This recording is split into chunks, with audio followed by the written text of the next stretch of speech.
मेरे ससुराल में मेरे साथ जो कुछ हो रहा था मेरे सर के ऊपर से जा रहा था। मुझे समझ नहीं आ रही थी ये सब क्या हो रहा है।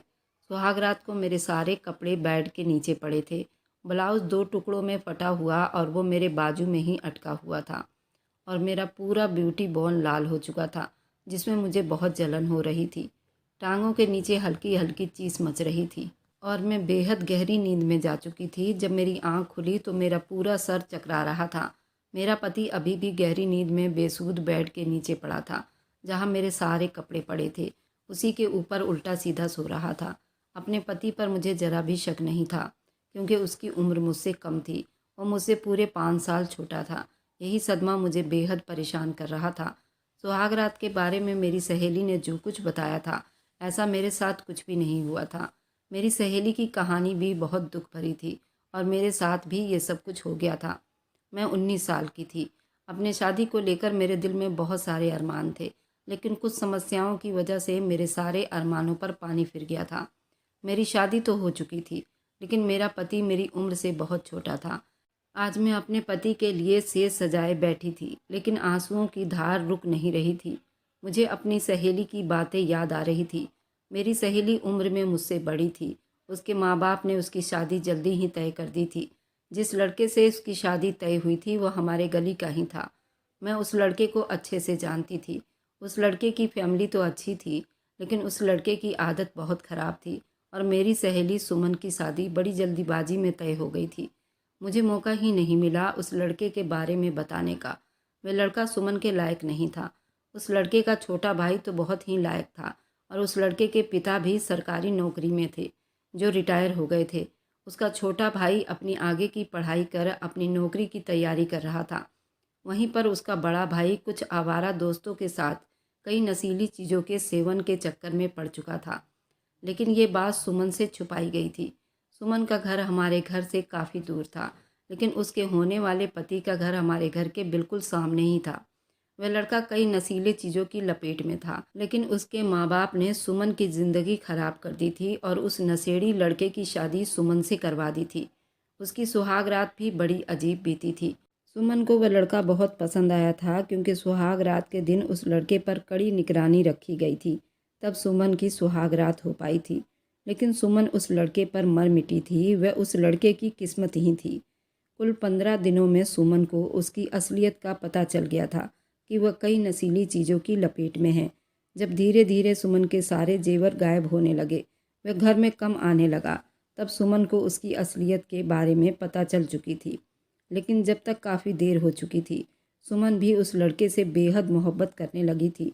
सुमन ने मुझे बताया था जिस दिन उसकी सुहाग रात थी, उस दिन उसका पति नशे में नहीं था और उससे काफ़ी वादे कर रहा था और प्यार का दावा कर रहा था। सुमन का पति देखने में काफ़ी हैंडसम था। 6 फुट हाइट, लंबा चौड़ा आदमी। कोई एक बार देख ले तो दोबारा देखने की चाहत रखे। आखिर ऐसे आदमी से उसे मोहब्बत क्यों ना होती। वह उसकी असलियत से बिल्कुल अनजान थी और सुहाग रात के दिन अपने आप को अपने पति के हवाले कर चुकी थी, जबकि उसके पति ने उसे मुंह दिखाई में कुछ न दिया था। सामने मनपसंद पति था तो वह अपने आप को रोक नहीं पाई थी और उसके छूने पर ही वह बिल्कुल बेकाबू हुई थी। उसकी बाहों में सिमटकर सारी रात आहों और सिसकियों में बिताया था, जबकि उसका पति उसकी ज्वेलरी पर नज़र रखे हुए था। 15 दिनों में ही उसने उसकी सारी ज्वेलरी को बेच चुका था, नशा कर चुका था। लेकिन उसके बाद भी सुमन को सिर्फ उसकी चाहत रहती थी। सुमन उससे निर्मोह मोहब्बत करने लगी थी। सुमन की मोहब्बत से उसको कोई गरज नहीं थी। उसे तो सिर्फ नशा करना था। इसी तरह सुमन सुहाग रात में ही प्रेग्नेंट हो गई थी और 9 महीने के बाद सुमन ने एक प्यारे से बेटे को जन्म दिया था। उसका पति बस नशे में ही डूबा रहता। सुमन के सास नंद भी कुछ खास नहीं थे। सुमन को कुछ खास पसंद नहीं करते थे। इसी तरह सुमन अपने परिवार को चला रही थी, लेकिन वह अपने पति से बेहद मोहब्बत करती थी। उसके दूसरे साल में वह दोबारा प्रेग्नेंट हो गई थी और इस बार उसने एक बेटी को जन्म दिया था। उसके पति की तबीयत अचानक गिरने लगी थी। डॉक्टर से इलाज करवाया तो पता चला कि शराब और नशीली चीज़ों की वजह से वह कैंसर जैसी भारी बीमारी से ग्रस्त हो चुका है। अपने पति को बचाने के लिए अपने छोटे दोनों बच्चों को अपने मायके छोड़कर उसके लिए वह जॉब करने लगी थी। वह अपने पति को किसी भी तरह बचाना चाहती थी। अपने पति को बचाने के लिए एड़ी से चोटी तक का जोर लगा चुकी थी। लेकिन उसका पति नहीं बच पाया था। वह शादी के 5 साल के बाद ही विधवा हो गई थी। लेकिन सुमन ने दूसरी शादी नहीं की। वह अपनी पति की याद में अपने बच्चों को खुद कमाकर पाल रही थी। वह जब भी मुझसे बात करती थी तो आंखों में मोटे मोटे आंसू होते थे। कहती थी, मुझे पहले सच्चाई नहीं पता थी कि वह इतना नशा करता है। अगर सच्चाई पता होती तो मैं कभी उससे शादी ना करती। लेकिन शादी के बाद सुमन को उससे बेहद मोहब्बत हो गई थी। मैं सुमन की ज़िंदगी को देखकर पहले ही बहुत परेशान थी। वह भरी जवानी में विधवा हो गई थी, जबकि उसने अभी तक अपनी शादी वाली ज़िंदगी में कुछ भी एंजॉय नहीं किया था। मैं उसकी ज़िंदगी को देखकर ही कांप जाती थी। मुझे भी अपने पति से बेहद मोहब्बत चाहिए थी, लेकिन मेरे साथ भी किस्मत ने कुछ ऐसा खेल खेल दिया था जिसकी भरपाई करना बेहद नामुमकिन थी। मैं दुल्हन बनी बैठी थी और ना चाहते हुए भी अपने 16 साल के पति का इंतज़ार कर रही थी। मेरे दिल में कोई अरमान नहीं थे, बल्कि मुझे तो अपने पिता पर बहुत ज़्यादा गुस्सा आ रहा था, जिसने अपनी बीमारी की वजह से मेरी शादी ये सोचकर एक 16 साल के बच्चे से कर दी थी, कम से कम मैं पापा के मरने से पहले अपने घर की हो जाऊंगी। लेकिन पता नहीं क्यों मेरे पिता ने एक बार भी मेरे जज्बात के बारे में ना सोचा था। एक 16 साल के बच्चे को मुझ जैसी 24 साल जवान लड़की को कैसे खुशी दे सकता था। मैं तो जवान थी, खूबसूरत थी। बहुत से लड़के थे जो मुझसे शादी की इच्छा कर रहे थे, लेकिन मेरे पिता ने एक 16 साल के बच्चे को मेरे लिए चुनकर मेरी ज़िंदगी बर्बाद कर दी थी। ना ही पापा ने मेरे जज्बात की कोई परवाह की थी और ना ही मेरी इच्छा की कोई ख्याल रखा था। माँ भी इस दुनिया में नहीं थी कि वो मेरी सहारा बनती। मेरी माँ की कुछ दिन पहले ही मौत हो गई थी और माँ के गम में अब पापा भी बहुत बीमार रहने लगे थे। जल्दबाजी में आकर उन्होंने मेरा रिश्ता तय कर दिया। यही सोच सोचकर मेरा सर फटा जा रहा था कि मैं इस बेजोड़ के रिश्ते के साथ सारी ज़िंदगी कैसे बिताऊंगी। मेरे पास तो वापसी का भी कोई रास्ता नहीं था। पापा मुझे विदा करके खुद तो तसल्ली में हो गए थे, लेकिन मुझे एक ऐसी झुलसती हुई आग में झोंक दिया गया था जिसमें शायद मैं सारी ज़िंदगी ही जलने वाली थी। सारी रात आंसुओं में कटी थी और मैं बेबस लाचार होकर बैठी हुई थी। मैं अपनी ही सोचों में गुम थी। कमरे का दरवाज़ा खुला, मुझे लगा था कि मेरा पति आया होगा, लेकिन एक 20 साल की लड़की मेरे पास चली आई। मैं अपने ससुराल में किसी को भी नहीं जानती थी, इसलिए इस बात से बिल्कुल भी अनजान थी ये लड़की कौन है। उसकी नज़रें मेरे जिस्म पर जमी हुई थी। वो मेरे सामने ही बैठ गई, मेरे हाथों को अपने हाथों में थाम कर कहने लगी, तुम कितनी खूबसूरत हो वर्षा, तुम्हारे हाथ पाँव कितने नरम मुलायम हैं। तुम्हें तो कोई भी राजकुमार मिल सकता था, लेकिन तुम्हारे पिता ने तुम्हें मेरे 16 साल के भाई के साथ शादी करके तुम पर बहुत बड़ा जुल्म उठाया है। उस लड़की की बातें सुनकर मुझे अंदाजा हो गया था कि वो मेरी ननद है, और वह कोई खड़ूस ननद वाला किरदार अदा नहीं कर रही थी, बल्कि उसके हर अंदाज में मेरे लिए मोहब्बत ही मोहब्बत झलक रही थी। उसकी बातों ने मेरी आंखों से आंसू छलकने पर मजबूर कर गए। मैंने बिना कुछ कहे आंखों से आंसू बहाकर बेमोल कर दिए। उस लड़की ने जल्दी से मेरे आंसू पोंछे और कहने लगी, रोने की कोई बात नहीं वर्षा, मैं तुम्हारे साथ हूँ। मेरा भाई बुरा नहीं है, वह भी तुम्हारा ख्याल रखेगा। बस वह अभी बच्चा है और मेरे पिता ने तुम्हारे पापा की दोस्ती के लिए तुम दोनों को इस रिश्ते में बांध दिया है। तुम कुछ वक्त उसके साथ इस रिश्ते को निभा लो, फिर हम कुछ और सोचेंगे और मैं तुम्हें इस बेजोड़ के रिश्ते से आज़ादी दिलवा दूंगी। उस लड़की की बातें सुनकर मुझे जीने की नई उम्मीद मिल गई थी। मैं सोच रही थी कि मैं बिल्कुल अकेली नहीं हूँ। सच में अगर मुझे इस रिश्ते से आज़ादी मिल जाती है तो अपनी मर्जी से अपनी ज़िंदगी बिता सकती थी। मुझे अपने पिता से कोई उम्मीद ना थी। मैंने सोच लिया था कि मैं पलटकर उनके घर कभी नहीं जाऊंगी। वो मुझे तसल्ली देकर कमरे से बाहर निकली तो एक 16 साल का बच्चा कमरे में चला आया था। मैं पहली नज़र में ही जान गई थी कि यही मेरा पति है। मैं उसे देखकर बिल्कुल हक्का बक्का रह गई थी। अगर मेरा कोई छोटा देवर होता शायद वह बिल्कुल इसी के जैसा होता।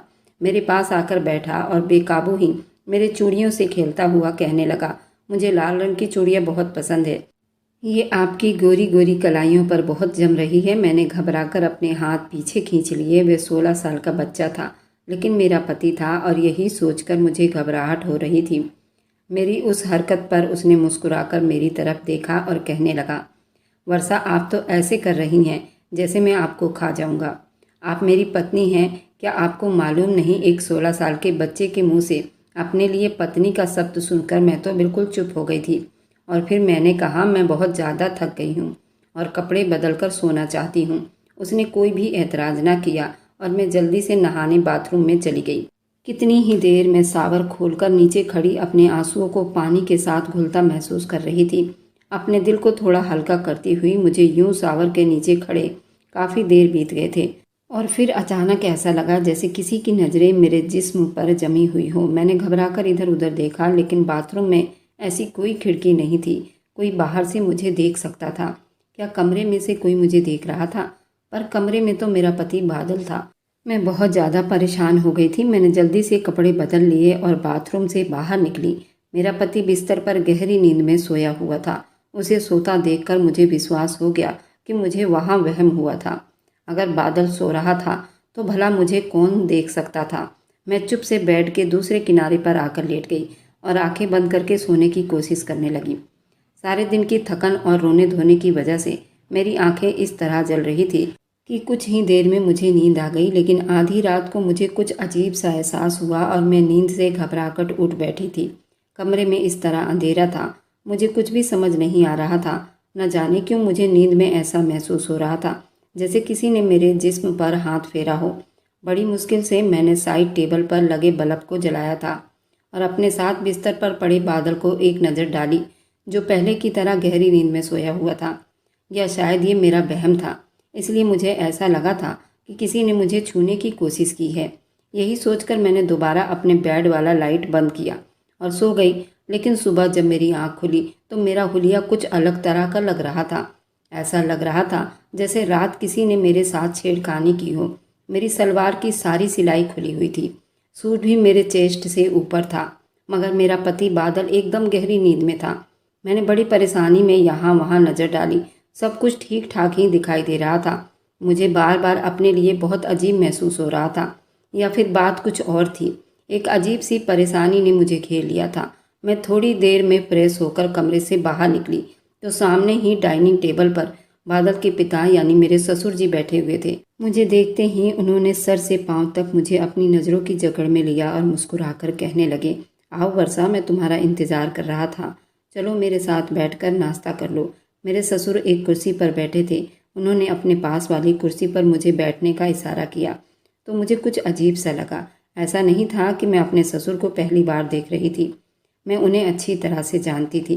वो मेरे पापा के दोस्त हैं और उनका हमारे घर काफ़ी ज़्यादा आना जाना था। लेकिन शुरू से ही वो मुझे कुछ खास पसंद नहीं थे। उनकी नज़रें हमेशा ही मुझे अपने जिस्म के आर पार होती हुई महसूस होती थी। और अब जिस तरह वो मुझे अपने पास बैठने का कह रहे थे, मुझे बिल्कुल भी अच्छा नहीं लग रहा था। मैं जानबूझकर उनसे दूर रखी कुर्सी पर बैठ गई और सर झुकाए नाश्ता करने लगी। लेकिन सारा टाइम मुझे ऐसा ही लगा जैसे उनकी नज़रें मुझ पर पड़ी हुई है। कुछ ही देर में मेरी नंद भी आ गई और मेरे बराबर में आकर बैठकर मेरी खूबसूरती की तारीफ़ें करने लगी। और फिर अपने पिता के सामने उसने बड़े शरारती अंदाज में मुझे पूछा कि कल रात बादल ने तुम्हें तंग तो नहीं किया। मुझे उनसे तो ये सवाल की उम्मीद बिल्कुल भी नहीं थी। मैं एकदम वही शर्मिंदा हो गई और मेरी नज़रें जैसे ही मेरे ससुर पर पड़ी, उनके चेहरे पर भी मुस्कुराहट थी और मुझे लगा कि मैं दोबारा सर नहीं उठा सकूंगी। मेरी नंद ने जल्दी ही बात को बदल दी और कहने लगी, मेरे पापा का कहने का मतलब ये है कि बादल बहुत ज़्यादा ही शरारती है। वह रात को इतनी आसानी से सोता भी नहीं। वह बहुत बातें करता है और बहुत लड़ाई झगड़ा करके तब सोता है। बहुत ज़्यादा फिल्मों की स्टोरियाँ सुनता है, तभी जाकर उसे नींद आती है। इसलिए पूछ रहे थे कहीं कल उसने तुम्हें भी तो तंग ना किया। मैंने बड़ी मुश्किल से ना में सिर हिला लिया और चुप से अपने नाश्ते पर ध्यान देने लगी। मेरा बस चलता तो मैं उस जगह से ही गायब हो जाती।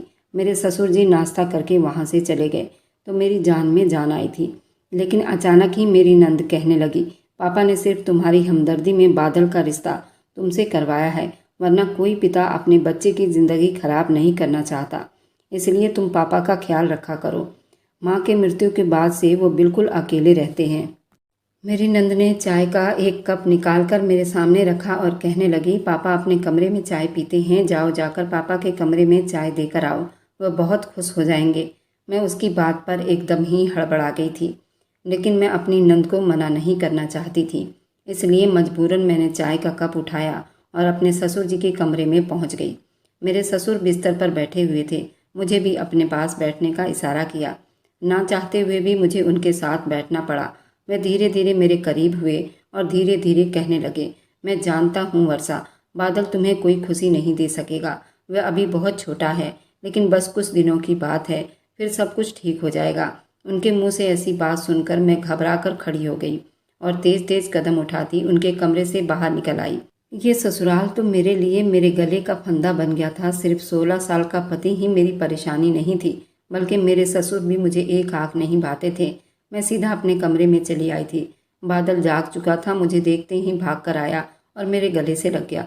वह घबराकर कहने लगा, तुम कहाँ चली गई थी? मैंने आपको कमरे में नहीं देखा तो बहुत ज़्यादा ही परेशान हो गया था। बादल की ये आदत मुझे बहुत ही अजीब लग रही थी। उसकी उम्र भले ही कम थी, लेकिन वो मेरा पति परमेश्वर था। उसकी मोहब्बत भरी बातों से और मोहब्बत भरी अदाओं पर मेरा दिल उसके तरफ होने लगा था और मैंने बड़ी ही मुश्किल से अपने जज्बात पर काबू पाया था। वो मुझे छोड़कर पीछे हटा तो मैंने गुस्से से उसे देखा और कहा कि आइंदा मेरे पास नहीं आना, मुझे अच्छा नहीं लगता। मेरी बात पर उसके चेहरे का रंग बिल्कुल बदल गया था और इससे पहले कि वह कुछ और कहता, मेरी नंद कमरे में चली आई और बादल पर गुस्सा करने लगी। वह इतनी देर से क्यों उठा है? उसके पेपर करीब आ रहे हैं, उसे पढ़ाई पर ध्यान देनी चाहिए। वह गुस्से में उस पर चिल्ला पड़ी थी और बादल को अपने साथ ले गई। मेरा सारा दिन अपने भविष्य की सोचों और फिक्र में बीत गया था। मेरी भूख प्यास सब खत्म हो चुकी थी। रात के वक्त मेरी नंद दूध का गिलास मेरे कमरे में उठाकर चली आई और कहने लगी कि भाभी, आपने सारा दिन कुछ नहीं खाया, अब कम से कम दूध पीकर सोना। उसकी बात सुनकर मुझे अपनी नंद पर प्यार आ गया। वह उम्र में मुझसे छोटी थी, लेकिन वह मेरा बहुत ख्याल रखा करती थी। मैंने उसके हाथ से दूध का गिलास ले लिया और उसकी खुशी के लिए दूध पी लिया। दूध पीते ही मेरी आंखों में नींद उमड़ने लगी। बादल भी कमरे में आ गया था। उसने भी एक गिलास दूध पिया और सोने के लिए लेट गया। ऐसा लग रहा था जैसे वो मुझसे नाराज हो। उसने एक नज़र भी मेरी तरफ नहीं देखा था। मैं भी सुकून से सोने के लिए लेट गई और फिर जब अगली सुबह मेरी आंख खुली तो बिस्तर की चादर नीचे पड़ी हुई थी। बादल बिस्तर पर कहीं नहीं था और मेरे कपड़ों की हालत फिर से वैसे ही थी। मेरी सलवार फटी हुई थी, मेरा सूट सीने से ऊपर उठा हुआ था।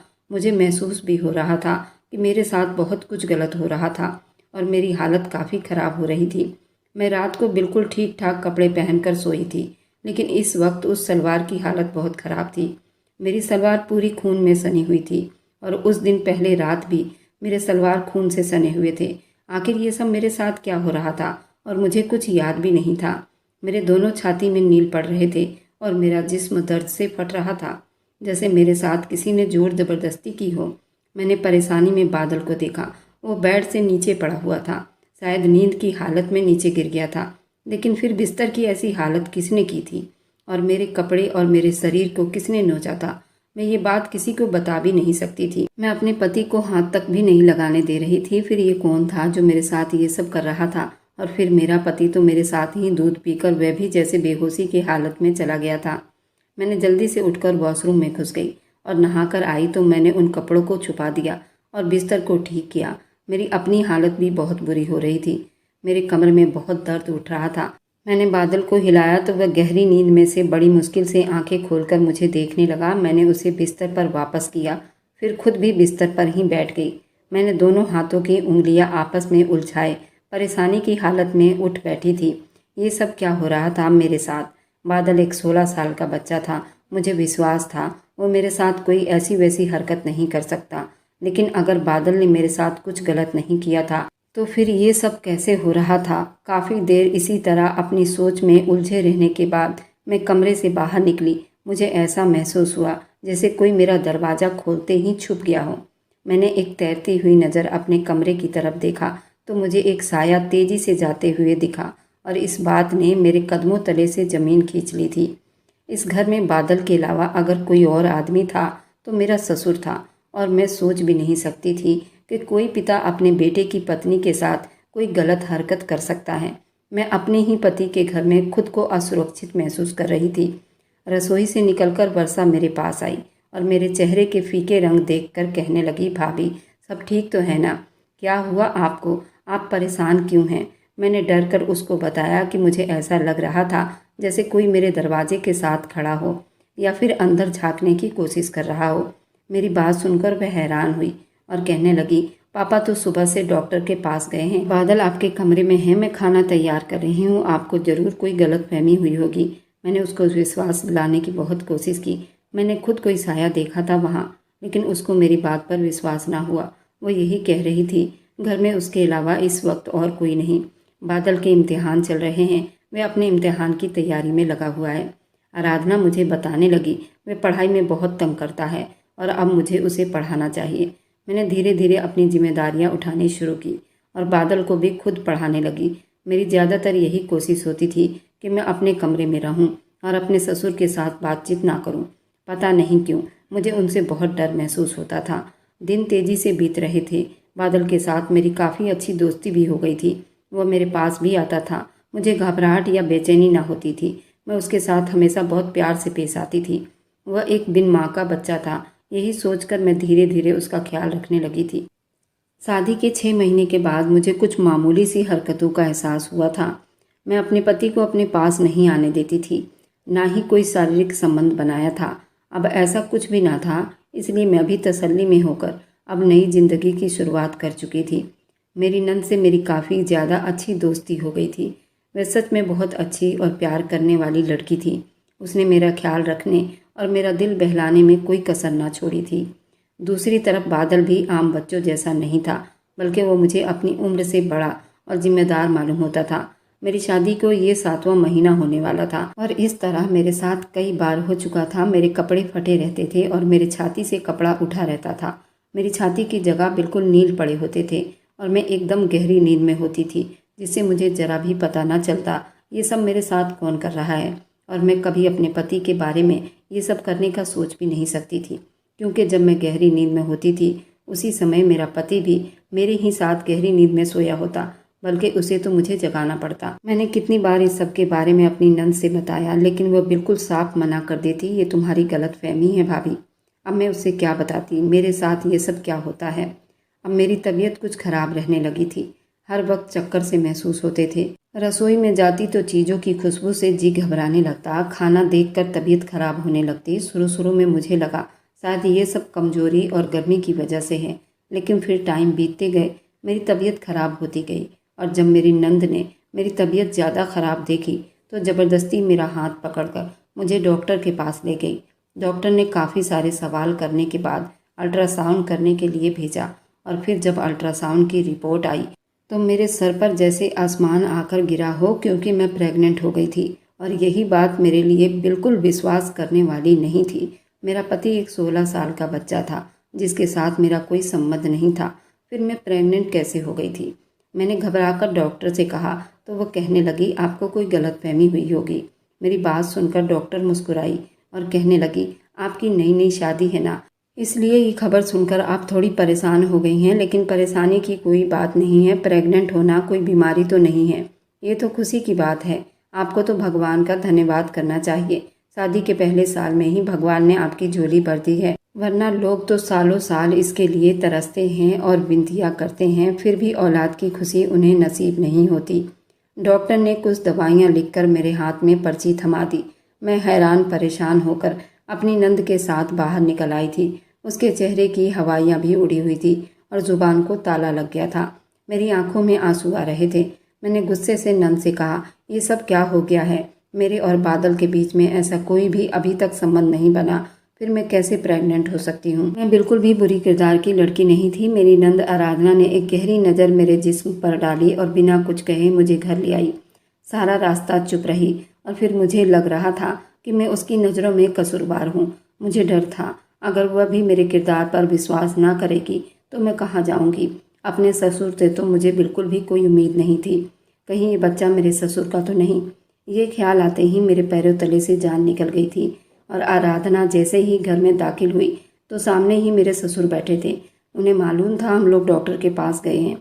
मुझे देखते ही उन्होंने जल्दी मेरी तबीयत के बारे में पूछा तो मेरी आंखों से आंसू गिरने लगे।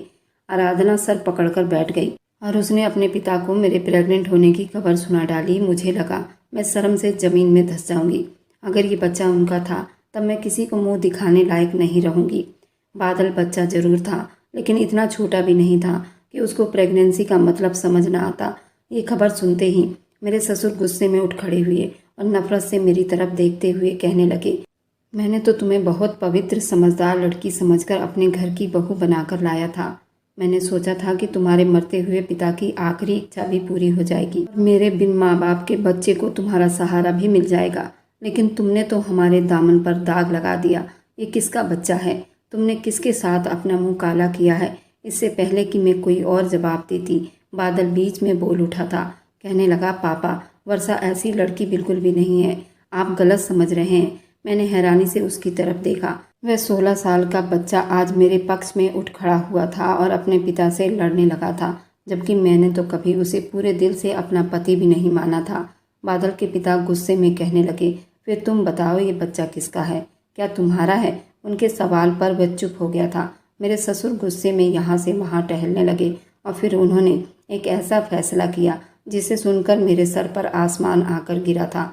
वे बादल से कह रहे थे, अभी और इसी वक्त उल्टा लड़की को डिवोर्स दो और उसको यहाँ से चलता करो। इसके पिता के साथ की गई अच्छाई आज मेरे गले का कांटा बन गया है। डिवोर्स का सब सुनते ही मेरी चीख निकल गई और फिर एक ऐसी बात हुई कि मेरी आत्मा कांप गई। मेरी नंद आराधना ने बता दिया ये बच्चा किसका है और इसी बात ने मेरे कदमों तले से ज़मीन खींच ली थी। वह जानती थी मैं किसके बच्चे की माँ बनने वाली हूँ, लेकिन डर के मारे चुप थी। और जब उसे पता चला कि मेरी ज़िंदगी बर्बाद हो जाएगी तो उसने सारा सच बता दिया। वह रोते हुए कहने लगी, वह एक लड़के को पसंद करती थी। वह लड़का छुप छुप कर आराधना से मिलने के लिए घर आता था। आराधना के साथ उस लड़के ने अपनी लिमिट भी क्रॉस करती थी। ये दोनों आपस में शारीरिक संबंध भी बना चुके थे। आराधना उससे शादी की इच्छा कर रही थी और आराधना उससे टूटकर मोहब्बत करती थी। ये दोनों मेरे शादी से पहले ही आपस में मिला करते थे। आराधना ने उसको अपने घर की चाबी दे रखी थी और उसे नहीं मालूम था। यह आते ही बेहोशी का रुमाल सुंघाकर उसके भाई और उसके पिता को नींद में उतार देता और उसके साथ वह सब मनमानी करता था जो उसे चाहिए था। लेकिन वह उससे शादी का इरादा नहीं कर रहा था। वह तो आराधना के साथ सिर्फ उसके जिस्म का भूखा था। और जब उस रात बादल मेरे कमरे में सोया था, उसने बादल को और मुझे बेहोशी का रुमाल सुंघाकर मेरे साथ सब कुछ कर चुका था। वह ये सब करने के लिए मेरे सलवार को फाड़ देता और मेरे सूट को सीने से ऊपर उठाता था और मेरे दोनों सीने को बुरी तरह से घायल कर जाता। उसने ये खेल मेरे साथ 6-7 बार खेला था। उसके बाद आराधना ने उसे पकड़ लिया था। जब आराधना ने उसे पकड़ा था तो मेरी शादी को 6 महीने बीत चुके थे और मैं प्रेग्नेंट हो गई थी। आराधना ने उसे पूरे घर की चाबियां दे रखी थी। शादी वाली रात उस लड़के ने मुझे देख लिया था और मेरी खूबसूरती ने उसके दिल के टुकड़े टुकड़े कर दिया। लेकिन आराधना को इस बारे में बिल्कुल भी अंदाजा न हुआ कि उसकी नीयत खराब है। उस लड़के ने घर की चाबियों से गलत फ़ायदा उठाकर शादी के रात मेरे कमरे में आकर न सिर्फ बाथरूम में मुझे नहाते देखा, बल्कि वह रात मेरे कमरे में छुप गया और मौका पाकर मेरे साथ ज़बरदस्ती करता रहा। लेकिन मेरी आँख खुल गई और उसे अंदाज़ा हुआ कि मैं कच्ची नींद में सोती हूँ। इसलिए उसने आराधना को कहा कि हम दोनों पति पत्नी को नींद की दवा देकर सुलाया करें ताकि उन्हें मिलने में आसानी हो। हकीकत में इस बात का फ़ायदा उठाकर वो मुझे इस्तेमाल करना चाहता था। उसने ऐसा ही किया। आराधना को कुछ ही दिनों में पता चल गया कि उस लड़के ने उसको धोखा देकर मुझे इस्तेमाल किया है और इसी बात पर उन दोनों का झगड़ा हो गया और उसको वो हमेशा के लिए छोड़कर चला गया। लेकिन जाते जाते मेरे दामन में दाग लगा गया। आज मैं उसी के बच्चे की माँ बनने वाली हूँ। उसने हाथ जोड़कर मुझसे माफ़ी मांगी और अपने पिता से विनती की उसके पापों की सज़ा मुझे ना दी जाए। अपनी बेटी का सच जानकर मेरे ससुर की जान ही निकल गई थी। बादल मुझे सहारा देकर कमरे में लाया और उसने मुझे तसल्ली दी वो मेरा साथ देगा और मुझे कोई तकलीफ नहीं होने देगा। मेरे ससुर ने आराधना को गुस्से में कमरे में बंद कर दिया था, लेकिन वह बेचारी तो खुद धोखे का शिकार हुई थी। इसलिए मैंने ना सिर्फ उसे माफ़ कर दिया बल्कि कुछ ही साल में मैंने अपने ससुर को भी इस बात के लिए मजबूर किया कि वे भी आराधना को माफ़ कर दे। बादल ने जिस तरह मेरा साथ निभाया था, मैंने फैसला कर लिया था मैं अपनी सारी ज़िंदगी इसी के साथ बिताऊंगी। भगवान की करनी ऐसी हुई थी, मेरा बच्चा ही नुकसान हो गया था और फिर मैंने बादल के साथ एक अच्छी ज़िंदगी बितानी शुरू कर दी। हमारे आसपास आराधना जैसी बहुत सी लड़कियां हैं जो कच्ची उम्र में झूठी मोहब्बत में फंसकर न सिर्फ अपनी बल्कि अपने घर वालों की भी ज़िंदगी बर्बाद कर देती हैं। इसलिए हमें चाहिए अपनी बेटियों को सही और गलत का फ़र्क ज़रूर समझाएं और उन्हें ऐसे धोखेबाज लोगों के चुंगल से बचाएं। अचानक ही मेरे ससुर जी की तबीयत खराब रहने लगी थी और उनको डॉक्टर ने कैंसर बताया था। उनका इलाज हमने सही टाइम पर करवानी शुरू कर दी, जिससे उनकी जान तो बच गई थी, लेकिन वे बहुत ही कमज़ोर हो गए थे। मेरे ससुर की सरकारी नौकरी थी। अब मेरी शादी को 3 साल बीत गए थे और मेरा पति भी अब बालिग हो चुका था। अब बादल 19 साल का हो गया था। मेरे ससुर एक बिजली विभाग में सरकारी नौकरी करते थे। बादल को भी वह नौकरी मिल गई थी और हमारा परिवार भी अब उसी से चल रहा था और मैं भी अब 27 साल की हो चुकी थी। मेरी नंद मुझसे 4 साल छोटी थी। मैंने अपनी नंद की शादी अपनी सहेली के भाई से करवा दी थी। हमारा परिवार अब हंसी खुशी चल रहा था। आज बादल पहली बार अपने पिता की नौकरी पर गया हुआ था और घर लौटते समय देर हो गई थी और बारिश बहुत तेज हो रही थी। वह रात के 1 बजे घर आया था और बारिश में इतना आफत किया हुआ था कि पूछो ही मत। बादल जब भीगता हुआ घर आया, मैंने तुरंत तौलिया से उसका सर पोंछा। आज बादल के मिजाज में कुछ अलग ही लग रहे थे। जैसे जैसे मैं उसका सर पोंछ रही थी, मुझे ऐसा महसूस हो रहा था जैसे उसकी दिल की धड़कन बहुत तेज हो रही हो। सर पोंछते हुए उसका सर मेरे सीने से बराबर टकरा रहा था, जिसकी वजह से वो बार बार करंट खा रहा था और मुझे उसकी सारी अदा बहुत ही भा रही थी। अब बादल मुझे कहीं से भी बच्चा नज़र नहीं आ रहा था। वह जवान हो चुका था। आज पहली बार उसका स्पर्श मुझे भी बहुत अच्छा लग रहा था। बादल ने तुरंत बेकाबू होकर अपना हाथ मेरे कमर पर लाता मुझे अपने बाहों में भर लिया। मुझे तो इस चीज़ की कब से चाहत हो रही थी। मैं भी उसके बाहों में जाकर बिल्कुल गुम हो गई थी। उसने मेरे होठों को अपने होठों से पकड़ लिया और चूमता चला गया। मुझे भी इस प्यार की बहुत ज़रूरत थी। मैं भी उसका भरपूर साथ दे रही थी। आज शादी के 5 साल के बाद पहली बार उसके प्यार में पागल हो रही थी। उसने धीरे धीरे मेरे कपड़े उतारने शुरू किए और आज मैंने बिल्कुल भी बादल को नहीं रोका था। मैं उसका पूरा पूरा साथ दे रही थी। वह भी मेरी मोहब्बत को पाकर निहाल हुआ था। बादल धीरे धीरे मेरे कानों में बात कर रहा था। जब मैंने पहली बार तुम्हें देखा था, मैं अपना दिल तुम पर हार बैठा था, लेकिन मेरी उम्र बहुत छोटी थी, जिसकी वजह से मैं तुम्हें वह सुख नहीं दे सकता था। लेकिन मैं तुम्हें हर वक्त अपने दिल के करीब महसूस करता था। ये सुनकर तो मैं बिल्कुल उसकी दीवानी हो गई थी। बादल मेरा पति था और मैं उसकी धर्मपत्नी थी। हम दोनों का प्यार इतना ही मधुर था। भले ही हमारे उम्र में काफ़ी फ़र्क थी, लेकिन हम दोनों एक दूसरे को दिल और जान से स्वीकार कर चुके थे और आज एक दूसरे के दिल पर मोहर भी लगा चुके थे। बादल ने मुझे सारी रात एक झपकी भी ना लेने दी और आज उसने अपनी मर्द होने की सारी हदें पार कर दी। सुबह तो मुझसे उठा भी नहीं जा रहा था। बादल ही मुझे उठाकर बाथरूम ले गया और बाथरूम में भी उसने रोमांस शुरू कर दिया, जो मेरे दिल को और भी मोम करता चला गया। मैं नहाकर बाहर आई तो बादल फिर से मचल रहा था। मैंने बादल को अपनी बाहों में भर लिया और कहा, बादल बस आज के लिए बस कर दीजिए और नौकरी पर जाइए। अगर आप नौकरी पर नहीं जाओगे तो हम लोगों का क्या होगा? मैं तुम्हारी पत्नी हूँ, शाम को तुम्हारे बिस्तर पर ही मिलूंगी। बादल ने कहा कि आज मुझे बहुत खुशी हो रही है कि मैं अपनी पत्नी को उसका पूरा सुख और चैन दे सकता हूँ। मैं इस काबिल हो गया हूँ। अब हम दोनों की शादीशुदा ज़िंदगी बहुत ही अच्छी चलने लगी। कुछ दिन में मेरे ससुर भी बिल्कुल ठीक हो गए, लेकिन वह अब घर पर ही रहा करते थे क्योंकि अब वो काम नहीं करते थे। उनकी जगह बादल काम पर जाता था। 6 महीने के बाद मेरी तबीयत फिर से खराब रहने लगी थी। मैंने अपनी नंद आराधना को अपने पास बुलाया था। मैं डॉक्टर के पास गई तो डॉक्टर ने बताया कि तुम माँ बनने वाली हो। ये खुशी मेरे घर में जैसी 4 चांद लगा गई थी।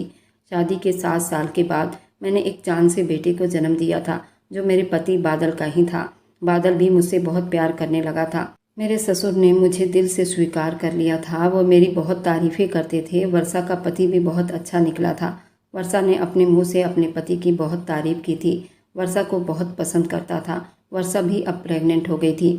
हमारी खुशियाँ दुगनी हो गई थी। हमने ये बात घर में ही छुपा ली थी क्योंकि वह लड़का विदेश चला गया था और अगर हम इस बात को बाहर उछालते तो हमारी ही बदनामी होती। इस वजह से मेरे ससुर भी चुप रहे। आराधना ने बताया था कि वह लड़का विदेश से आया था, उसकी शादी हुई थी, लेकिन उसके बुरे कर्मों की वजह से वह इतना बुरा फंसा है। भगवान ने हम दोनों का बदला उससे ले लिया है। भगवान के घर में देर है पर अंधेर नहीं। आराधना ने बताया, जिस लड़के ने हमारी ज़िंदगी में जहर घोला था उसका डिवोर्स भी हो गया था। उसकी पत्नी ने उसे हाफ मर्डर केस में जेल भेज दिया था। हमारी तीनों की ज़िंदगी तो बहुत अच्छी चल रही थी और उस कमीने को जेल की हवा खानी थी क्योंकि उसने 3 ज़िंदगियों को बर्बाद किया था। उसको हाय तो लगनी ही थी और भगवान ने उसका बदला ले लिया था। आराधना को इस बारे में इसलिए मालूम था क्योंकि आराधना की सहेली का वह रिश्तेदार था और उसकी सहेली ने आराधना को उसके बारे में सब कुछ बता दिया था। आराधना भी अपनी शादीशुदा ज़िंदगी में बहुत खुश है। वह उस लड़के को एक बुरा सपना समझकर भुला चुकी है। अगर आज की कहानी आपको अच्छी लगी है तो आगे की और आने वाली सारी दिलचस्प रोमांटिक कहानियों के लिए मेरे चैनल को लाइक और सब्सक्राइब करते जाएं।